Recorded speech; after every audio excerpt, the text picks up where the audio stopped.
Nuestro nombre individual y personal se escribe en el cielo. Y Dios te reconoce como su hijo. ¡Qué buena noticia! Luego comienza un camino que en muchos sentidos es personal, porque la oración de otros, el testimonio de otros, la ayuda y servicio y carácter de otros te alientan, pero al final tú tienes que tomar decisiones personales, individuales, y tú mismo necesitas desarrollar la habilidad o el hábito de orar, de leer la Biblia. Puede ser que tengas una madre con una fe de proezas, pero tú necesitas ejercer tu fe para ver las promesas de Dios cumplidas en tu vida. Una iglesia sana puede ser de muchos beneficios, de protección, de guianza, de cuidado espiritual, pero al final tú debes encontrar tu lugar individual dentro de la familia de Dios, tu lugar dentro de la iglesia como miembro. Entonces, si seguimos así, podemos pensar en esto. Hay un lugar saludable, único e indispensable para la individualidad en la iglesia. Tú crees y eres salvo de forma personal y caminas cargando la cruz del Señor personalmente, pero al final hay un lugar en el que tú no puedes seguir solo, sino que debes pertenecer a otros y vivir en comunidad. Ahora, hay un peligro cuando el creyente piensa que su fe puede vivirse independiente de la iglesia. Y eso lo vimos mucho en la temporada post-COVID, donde cada creyente de alguna forma fue desafiado a vivir su fe de manera individual o familiar, y luego algunos adoptaron esta cultura de seguir conectados con una iglesia online y pensaban que esto era suficiente mientras mandaba las ofrendas, mientras se mantenía informado de las actividades. Yo soy miembro de la iglesia en Texas. Pero tú vives en Miami. Sí, no importa, pero yo soy miembro de esa iglesia porque yo veo todos los mensajes, yo mando mis ofrendas, yo estoy orando por los motivos que dicen allí, yo soy miembro de esa iglesia. Y se adoptó esta individualidad de fe a la distancia. Pero no puede ser así. Ahora, lo que ocurre, estaba diciendo, en lo individual, puede también extrapolarse para convertirse en un sentimiento de la iglesia en sí. Por ejemplo, pensamos entonces que todo lo que tenga que ver con nuestra relación con Dios se limita a lo que nosotros hacemos, experimentamos como iglesia. Y perdemos de vista que el reino de Dios es más grande que la iglesia local y que cada iglesia local tiene un lugar único dentro del reino de Dios en las naciones. Lo voy a decir de otra manera más sencilla. Si es una patología, algo que no debe ser saludable en el individual, diciendo yo no necesito la iglesia, también no es saludable que una iglesia diga nosotros lo que hacemos, nosotros lo que vivimos en fe, se limita a lo que ocurre cuando estamos aquí juntos. No, porque la iglesia tiene un lugar en las naciones y tiene un lugar en el reino de Dios. El proyecto de Dios es más grande que MCC. El proyecto de Dios, además, es más grande que la suma de todas las iglesias locales, porque Él tiene un proyecto de traer a los pies de Jesucristo, que es el Rey, a todas las naciones. Y como iglesia, como MCC, no podemos injertarnos ese virus de Jonás, diciendo Israel es todo, allá Nínive, sino que Dios ama a los ninivitas y tiene un proyecto para los ninivitas. Por tanto, a lo largo de la historia, déjeme decirle que la iglesia ha luchado con diferentes tendencias de cómo se relaciona con el mundo no cristiano. Voy a llamarlo a esto la cultura. Entonces hay algunos que dicen la cultura o todo lo que ocurra fuera de la iglesia es malo, por tanto no debemos participar de ninguna manera.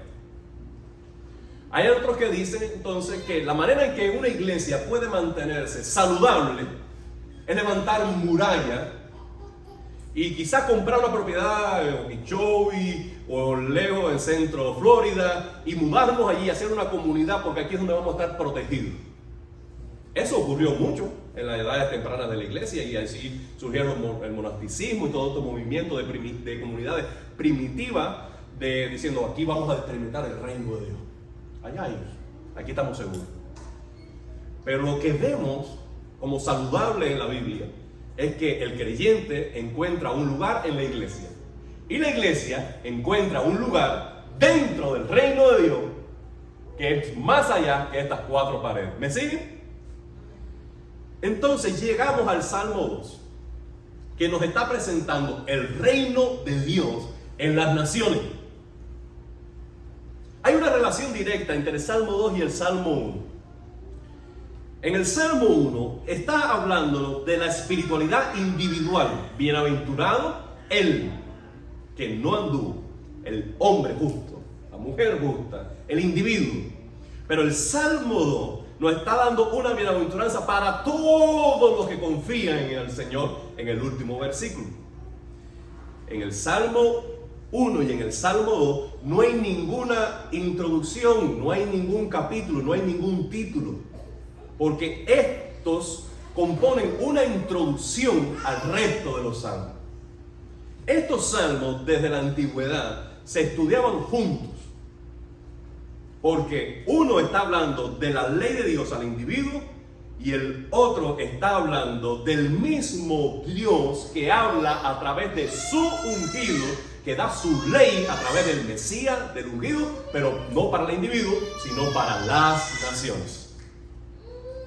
En el primero se afirma la importancia de la ley y en el segundo se muestra cómo las naciones viven en la ley de Jehová. El primero revela el proceso educativo de sabiduría que proviene de la ley y en el segundo se invita a todas las naciones al conocer la ley que sirvan y alaben al Señor con temblor. Ahora, ¿cómo comienza el Salmo 2? ¿Por qué se rebelan las naciones? Y en vano conspiran los pueblos. Los reyes de la tierra se rebelan y los gobernantes se confabulan contra el Señor. Subraya allí, contra el Señor, contra su ungido.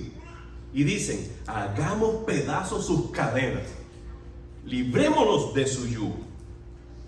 En estos primeros versículos vemos cómo las naciones conspiran contra el Señor. En esta conspiración podemos ver algunos atisbos, algunas señales dentro de la cultura que son las más llamativas, por lo menos las que nos corresponde hoy. Esta es mi opinión. ¿Cómo hoy las naciones o la nación nuestra está conspirando contra el reino del Señor, contra la soberanía del Señor? Bueno, por ejemplo, tiene esta punta de lanza y es el proyecto de aborto. Y quieren ahora alargar el periodo de la posibilidad de aborto hasta los 9 meses. ¿Lo sabía? Hasta los 9 meses. No, pero no termina allí. Esto es diabólico, hermano. Si un bebé sobrevive un aborto, queda a voluntad del doctor y la madre si conservar la vida o no. Si sobrevive a un aborto, fíjense. Es decir, que se puede terminar con la vida de un bebé, el proyecto ley, aún después de nacido. Es terrible lo que se escucha. Ahora, nosotros que estamos empapados con la ley del Señor, dice, nos asombramos, nos escandalizamos con tal cosa. Pero cuando ustedes van a algunos estados liberales y preguntan a algunas personas, ellos dicen, no, es que el bebé, la vida del bebé depende de la madre porque es su cuerpo. Y nosotros decimos, bueno, no es un cuerpo independiente el del niño. Ahora, ¿desde qué momento el bebé comienza a latir su corazón? Puede empezar a latir el corazón a partir de las 6 semanas. Un corazón independiente al de su mamá. Es decir, que un bebé con un corazón está latiendo, es una persona independiente, y la ley hasta el día de hoy dice que hay igualdad ante la ley de cada individuo. Es decir, que el papel, el rol del gobierno sería proteger la vida, porque es un individuo independiente al de su madre. Ese bebé no es un tumor, ese bebé no es un cáncer, ese bebé no es un hígado, ese bebé no es una masa grasa que la madre puede expulsar porque le va a ir mejor en la salud. Ese bebé no es un excedente de azúcar. Ese bebé es una persona y necesita protección, y el gobierno, la sociedad, lo que debe darle es protección y derecho a vivir. Pero ahí viene el proyecto de ley. ¿Por qué? Porque saben que es una punta de lanza contra el proyecto de Dios, que cada criatura está hecho a su imagen, y atacar a las criaturas es atacar al Creador. Pero lo presentan también como un proyecto de ley porque saben cómo la iglesia se va a oponer a eso, y entonces quiere poner en muchos aspectos la fe de una manera ilegal para poder destruirla según sus conspiraciones. Bueno, esto mismo ocurre con otros proyectos. La legalización de la marihuana para fines recreativos. La semana que viene se va a votar ya por enésima vez, el miércoles, el board de las escuelas de Miami-Dade County tomar el mes de octubre como énfasis, vamos a decirlo así, del movimiento gay en las escuelas. ¿Qué quiere decir eso? Que ya tienen un mes por ahí, Jorge, ¿no? ¿Qué mes? Es junio. No, pero ahora no es suficiente. Ahora queremos que ahora haya un segundo mes, pero que sea de las escuelas, donde en las escuelas vamos a hacer un énfasis más del que se está haciendo particular para educar a los hijos nuestros acerca de qué cosa es el homosexualismo en todas sus variantes.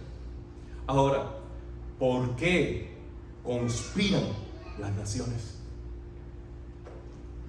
Llegan a una nación pobre, como puede ser cualquier país de Latinoamérica, y el Fondo Cooperativo Internacional, Económico Internacional, tiene la libertad de dar ayuda o no, de absorber una deuda internacional o no, de implementar un proyecto internacional en esa nación o no, si cumplen estos requisitos: matrimonio gay, legalización de la marihuana, el aborto. Entonces pone como condiciones de los fondos internacionales a favor de las naciones que se adopten una doctrina que se opone finalmente a la ley de Dios. Es decir, que esto no está ocurriendo en Estados Unidos porque Estados Unidos es la excepción, sino que esto está ocurriendo en Europa, en América, en todos los continentes. ¿Por qué conspiran las naciones en contra del Señor? ¿Por qué? Esto es antiguo. Nosotros estábamos estudiando en el campamento que en Génesis capítulo 11, las naciones, los pueblos que estaban reunidos en ese momento, dicen: vamos a construir una torre que llega hasta el cielo para oponernos a Dios. Amado hermano, se oponen porque hay rebeldía en su corazón. No hay otra razón. Mira lo que dicen ellos en relación con la ley de Dios. ¿Cómo ve las naciones que se oponen a Dios su ley? ¿Cómo lo ven? Lo ven como cadenas y lo ven como un yugo. Antes que las naciones tuvieran esta percepción de las leyes del Señor, ya Satanás la había tenido. Satanás había sido creado hermoso y para el servicio de la alabanza de la gloria de Dios. Pero ¿qué dijo Dios, Satanás, en su corazón? Subiré y seré semejante al Altísimo. Es decir, Dios lo que está haciendo es limitándome. La santidad y el lugar que Dios me puso dentro de su reino espiritual simplemente está coartando mis libertades. Yo realmente soy tan hermoso, tan inteligente, tan poderoso, que merezco un lugar más elevado. Yo puedo ser la competencia de Dios. Por tanto, vino juicio para él. Ese sentimiento él lo pone a la medida que llama a Jesús sus hijos. Como Dios tiene sus hijos, Satanás tiene sus hijos. Todos aquellos que no han sido reconciliados y son hijos de Dios por gracia, aunque no lo sepan, son hijos de Satanás y piensan en relación con la ley de Dios de la misma manera. Sus leyes son cadenas. Sus mandamientos, un yugo que me esclaviza. Cuando en realidad la ley lo que te da es el derecho de tener un Dios justo que juzgará a favor de ti a quien te hace daño. Es como el árbitro de un juego de fútbol. Si tú estás dando patadas, empujones, si tú estás ofendiendo a las personas en el terreno, tú miras al árbitro y que dice: este es mi enemigo. Ojalá no me haya visto. Pero si de pronto tú estás en la zona de seguridad, en la zona de penalti, y recibes una falta, tú enseguida miras al árbitro y ¿qué dice? Óyeme, roja, penalti. Porque ahora el entrenador o el árbitro, ¿qué cosa es? Estuvo aliado. Entonces la ley del deporte y el árbitro lo que está dando igualdad de derecho y un marco de justicia para que el juego cumpla su propósito. Sin ley no hay sentido, no hay equidad, no hay derecho, no hay remuneración para el mal, no hay promesa de vindicación para el que sufre. La ley del Señor jamás son cadenas, jamás es un yugo, es la zona de libertad para vivir. Ahora, ellos sin razón hacen esto. ¿Por qué? ¿Por qué se amotina la gente? ¿Por qué conspira la gente? El salmista está diciendo, no hay razón para hacerlo. Primero, Dios es el rey. Él creó todas las cosas y todo en el universo es para su gloria. Le pertenecen. No hay razón. Él es el rey. ¿Puedes decir amén? ¿Por qué te opones a aquel que tiene el derecho legítimo de reinar? Él te dio la vida. Él te sustenta. Todo lo que tú necesitas para la vida lo tiene fuera de ti. Quiere decir que no se trata de ti, sino que alguien ha provisto para cuidar de ti. Si necesitas la lluvia, tú no la produces. Si necesitas alimento, déjame decirte que ninguno de nosotros en un laboratorio creó el alimento. Siempre hay una materia prima previa que la puso el Creador para sustentarte a ti. ¿Saben por qué Dios nos creó con dos manos? Esta es mi teoría. Para que nosotros sepamos que somos carentes y Él es el dador. Todo lo que necesitamos, ¿qué hacemos? Extendemos la mano y lo tomamos. Nos soplamos, nos generamos, nos producimos, simplemente extendemos la mano porque allí, fuera, independiente de nosotros, ha visto provisión de Dios para nosotros. No hay razón para conspirar contra el rey. Ahora, ¿qué pasa en los versículos del 4 al 6? Ahora nos dice el salmista cómo Dios va a responder a esta confabulación de la humanidad en todas las esferas. ¿Cómo Él va a reaccionar? El salmista nos va a desmentir algunos postulados de la filosofía de antaño. Primero, que Dios no es indiferente. Hay algunos que piensan que sí hay Dios, claro que sí hay Dios. Mira, nada no produce algo, nada sigue siendo nada, hay creador. Pero déjame decirle, aunque hay creador, Él simplemente dio la existencia y lo dejó a su suerte. Hay algunos que tienen otra mentalidad. Tienen la mentalidad de que sí, Dios creó, Dios da la existencia, sigue participando, pero Dios lo es todo. Sí, Dios está aquí. La piedra es Dios, el árbol es Dios, este piso es Dios, toda la existencia, el todo del universo es el Dios en quien yo creo. Eso es panteísmo. Pero nosotros creemos en un Dios que es independiente, que es creador, que está presente, pero es diferente de su creación. Por tanto, Él es superior a ella y es rey. Por tanto, un rey no mira para otro lado. Un rey no es indiferente.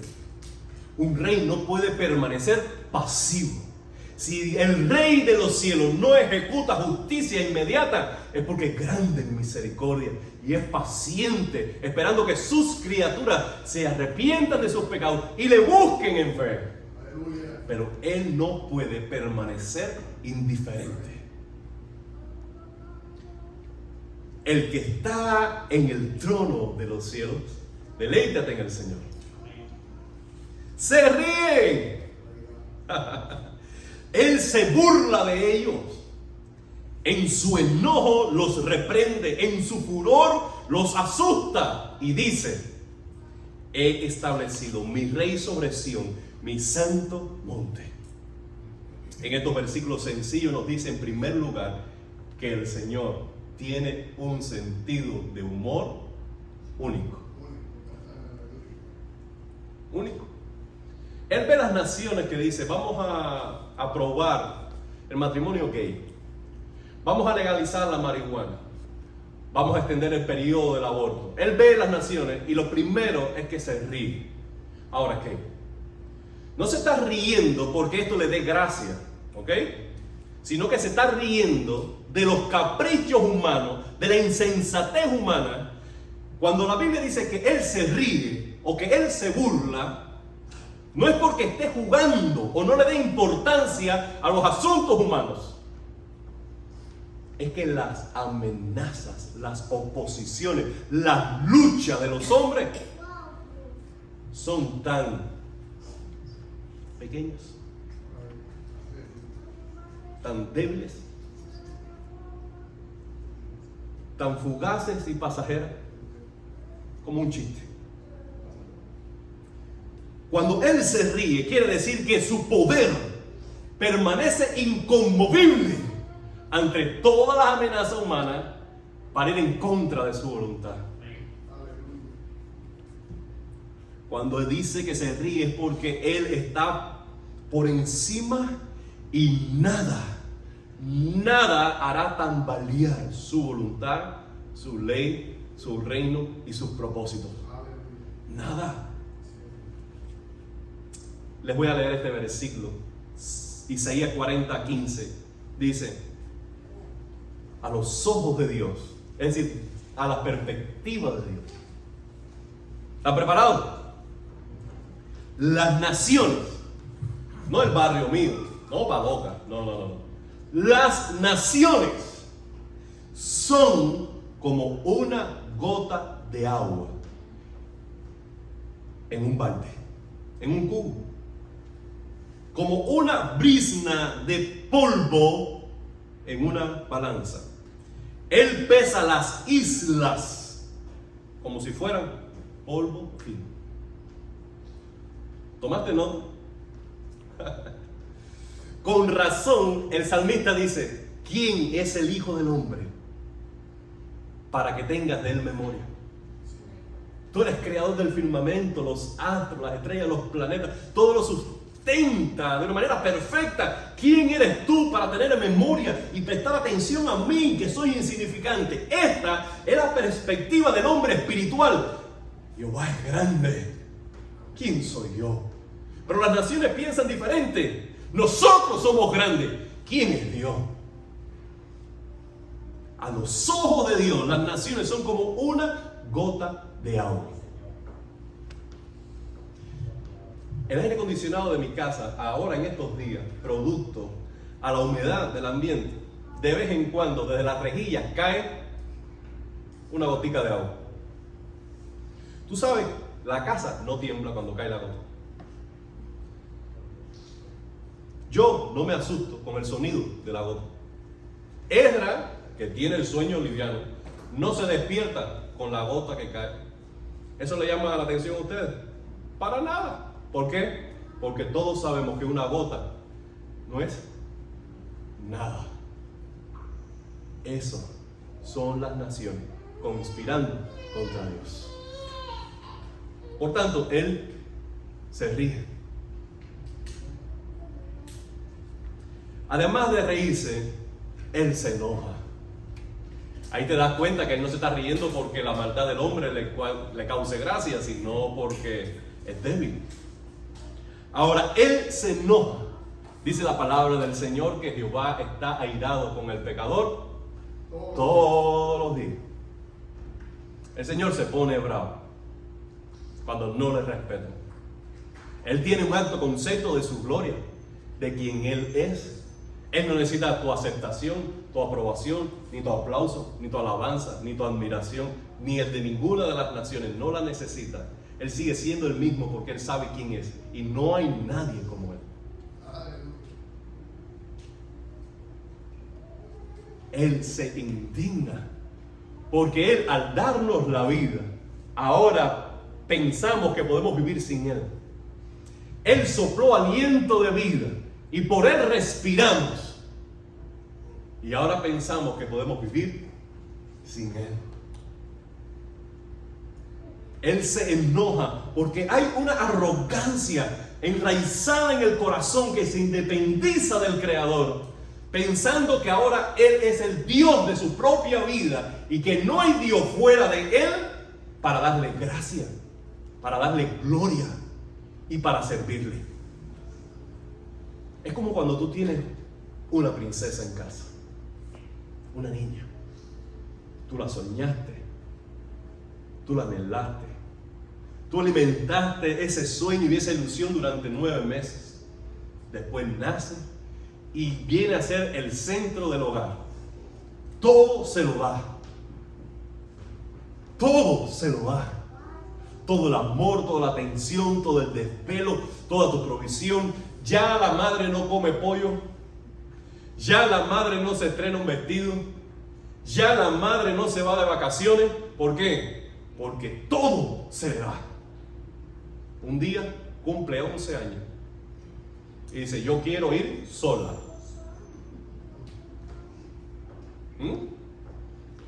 No me des la mano que me avergüenzas.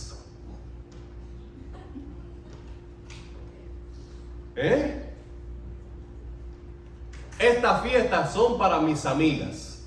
No eres invitado. No lo dicen así. Pero no eres bienvenida. ¿Sabe qué? No tengo tiempo para una llamada.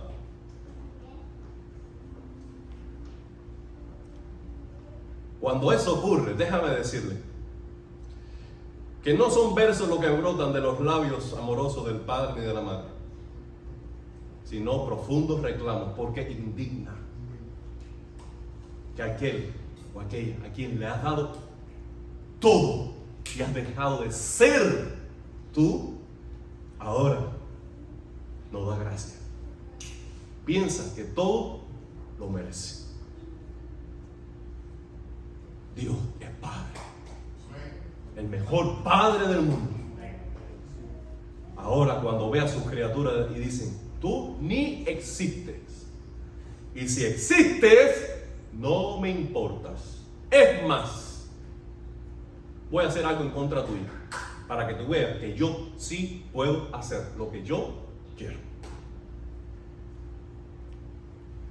Eso al Dios creador no le puedes ir indiferente. Él se enoja. ¿Tienes razones o no? Por tanto, Él habla. Tomen nota de esto. La mano del Señor no se alarga más rápido que su voz. ¿Lo anotaste? La mano del Señor no se alarga más rápido que su voz. Él habla en su furor. Y Él espera que el hombre arrepentido tiemble ante la voluntad expresa de sus mandamientos. Su mano llegará un día, pero no va primero. ¿Por qué? Porque Él quiere sentarse a hablar. Con enojo, con autoridad. Él es el rey, pero Él habla. En Isaías Él dice a su pueblo: estemos a cuenta. Si tu maldad es negra, yo lo voy a hacer blanca como la nieve. Si es roja como el carmesí, vendrá a ser como blanca lana. Vamos a ponernos de acuerdo. Vamos a hablar, vamos a dialogar. Él habla. Un día dejará de hablar. Y un día Él se sentará en su trono y juzgará a las naciones. En ese día se acabaron las llamadas. En ese día se acabaron los mensajes. En ese día se acabaron los signs, las señales de tránsito. Las luces rojas ya se apagaron. Se acabó el tiempo. Es tiempo ahora de dar cuentas al Creador. Pero antes viene su voz, antes que su mano. ¿No es buen padre? Él habla. Él quiere entenderse con sus criaturas. Y mira lo que dice en los versículos. El Salmo 29. Miren lo que dice el Salmo 29, 3 al 6. Les leo. La voz del Señor está sobre las aguas, resuena en el trueno del Dios de la gloria. El Señor está sobre las aguas impetuosas. La voz del Señor resuena potente. La voz del Señor resuena majestuosa. La voz del Señor desgaja los cerros. Desgaja los cerros del Líbano. Hace que el Líbano salte como becerro. Que el Sirión salte como toro salvaje. La voz del Señor sacude el desierto. El Señor sacude el desierto de Cádiz. La voz del Señor retuerce los robles. Deja desnudos los bosques. En su templo todos gritan: gloria, gloria, gloria. Salmo 29. El salmista dice: cuando Dios habla, hay poder. ¿Cuánto más será cuando venga en su juicio? Si solo cuando habla debemos responder: gloria, gloria, gloria, gloria, es digno de gloria. ¿Cuánto más cuando venga en esa gloria a juzgar? Juan se le da un avance de algo que en realidad está ocurriendo en el futuro. Dice que en su venida de gloria los hombres huirán, pedirán que los montes los cubran a ellos. Y cuando vengan ante Él, dice que ninguno podrá permanecer en pie.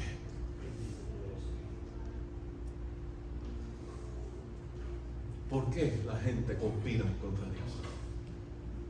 Si no pueden con el Creador. Si no le va a ir bien haciendo, ¿por qué lo hacen? Ese es el pensamiento del salmista. Ahora, el Señor ordena a las naciones que honren a su Hijo. El Salmo 2, 7 y 9 dice: proclamaré el decreto del Señor. Tú eres mi hijo, me ha dicho, hoy mismo te he engendrado, pídeme y como herencia te entregaré las naciones, serán tu propiedad, los confines de la tierra, las gobernarás en cetro de hierro, las harás pedazos como a vasija de barro. Hay esperanza para las naciones y para los individuos que han vivido fuera de la voluntad del Señor. Él está diciendo: aunque las naciones han pecado, aunque los individuos se han opuesto a mi voluntad, yo he puesto un rey ahora en Sion, en Israel, en Jerusalén. Ese rey se llama Jesucristo. Jesucristo es el Hijo de Dios y Él viene a ser el puente de reconciliación entre las naciones con el Creador. Hay esperanza de escapar de ese juicio futuro, porque Él cargó con nuestra culpa. Él recibió la ira de Dios. Él vino y absorbió el castigo del pecado de los hombres para que todo aquel que en Él cree se libre de justicia divina y reciba misericordia. Estamos en ese periodo de gracia donde la voz de Dios está llegando al corazón de cada uno de ustedes y dice: vamos a estar a cuenta. Yo he puesto un rey en Sion y deben hacer algo con él. Primero dice que el reino le pertenece a ese hijo, a ese Mesías, a ese rey. Fíjense que él dice: te voy a dar las naciones como herencia, los confines de la tierra como tu propiedad. Si tú subrayas la palabra herencia y propiedad, ambas tienen algo en común, y es el derecho legítimo sobre ese objeto, que es la humanidad y las naciones. Es la herencia porque Dios, el Padre, se la da. Es su propiedad porque con su sangre la compró. Además dice: el Hijo reinará sobre todas las naciones. Corintios capítulo 15, versículo 20 dice: lo cierto es que Cristo se ha levantado de entre los muertos. ¿Puedes decir amén? Amén. Lo cierto es que Cristo se ha levantado de entre los muertos. En el versículo 24 dice: entonces vendrá el fin, cuando Él entregue el reino a Dios el Padre, luego de destruir todo dominio, autoridad y poder, porque es necesario que Cristo reine hasta someter a todos sus enemigos a su dominio. El último enemigo que será destruido es la muerte. Luego tomará todo y lo pondrá a los pies de Dios Padre, para que Él sea el todo en todos. ¿Qué es lo que dice estos versículos? Que estamos en este periodo donde Cristo es rey. Él es rey porque Él tiene una herencia legítima de poseer las naciones, pero además porque lo ha demostrado. Él venció la muerte. Él resucitó. Él ha sido exaltado sobre todo y todos en los cielos. Y Dios le ha dado un nombre, un título de majestad sobre toda la humanidad. Él es el Señor. ¿Conoce a alguien más que haya resucitado? ¿Conoce a alguien más que haya vencido la muerte, el pecado, a Satanás y el mundo? Por tanto, Él es el Rey y Él está reinando.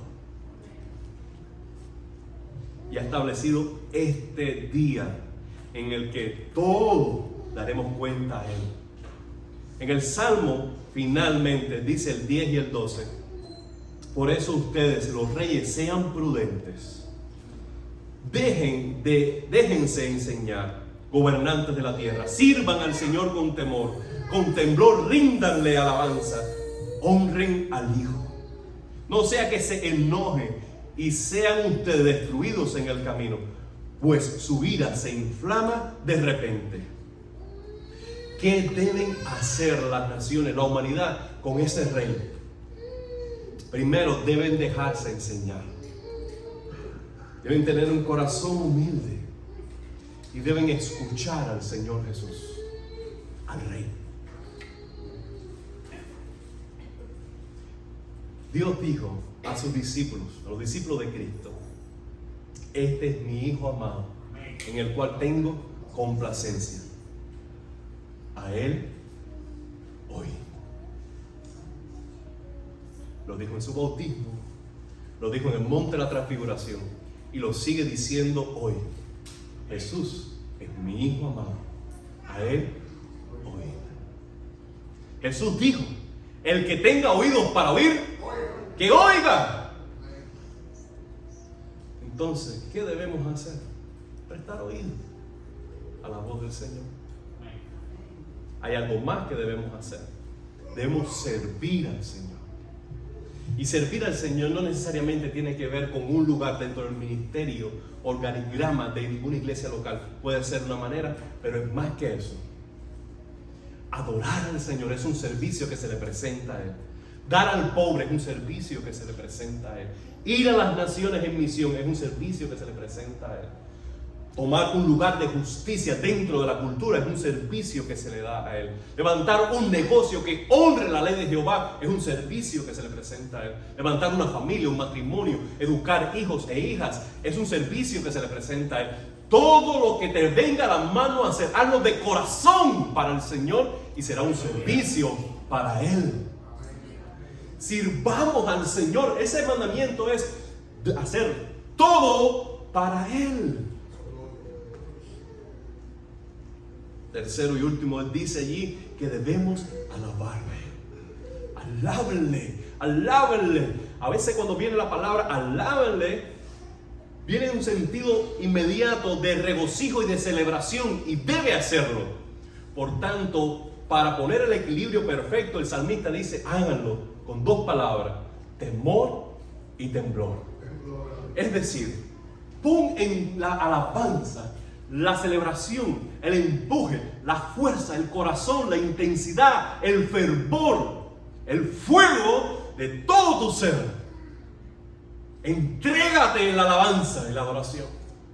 Y al mismo tiempo hazlo con temor, porque lo estás dedicando a alguien que no es hombre, que Él es el Rey. El Salmo termina de una manera preciosa y dice: dichosos los que en Él buscan refugio. Otra forma de decirlo: dichosos todos los que en Él confían.